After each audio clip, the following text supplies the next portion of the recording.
সাকিব তামিম দুজনেই দেশের ক্রিকেটে বড় নাম। ক্যারিয়ারের শুরু থেকে একে অন্যের সঙ্গে ছিলেন বন্ধু হয়ে।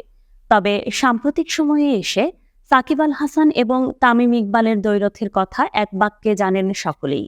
মাত্রই শেষ হওয়া ভারত সিরিজে সাকিব আল হাসান ছিলেন মাঠে, আর কমেন্ট্রি বক্সে ছিলেন তামিম ইকবাল। ভারত সিরিজ শেষে এবার যুক্তরাষ্ট্রে মুখোমুখি হচ্ছেন সাকিব তামিম। বিস্তারিত ডেস্ক রিপোর্টে। যুক্তরাষ্ট্রের ন্যাশনাল ক্রিকেট লিগের আয়োজনে 60 স্ট্রাইকস টুর্নামেন্টে খেলবেন বাংলাদেশের দুই তারকা ক্রিকেটার। তামিম মাঠের ক্রিকেট থেকে অবসর নেননি, অপেক্ষায় আছেন ফেরার। আর সাকিব দুই ফরম্যাট থেকে দিয়েছে অবসরের ঘোষণা। দেশের ক্রিকেটের এই দুই তারকা এবারে মুখোমুখি হচ্ছেন যুক্তরাষ্ট্রে। বিপিএলের পর এটাই তাদের একই সঙ্গে খেলা টুর্নামেন্ট। 6 দলের এই টুর্নামেন্ট 4 অক্টোবর শুরু হয়ে শেষ হবে 14 অক্টোবর। সাকিব আর তামিম দুজনের ক্লাব অবশ্য ভিন্ন ভিন্ন।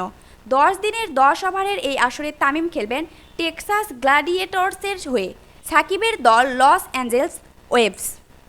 Nahid Akhtar Nisa, chief TV.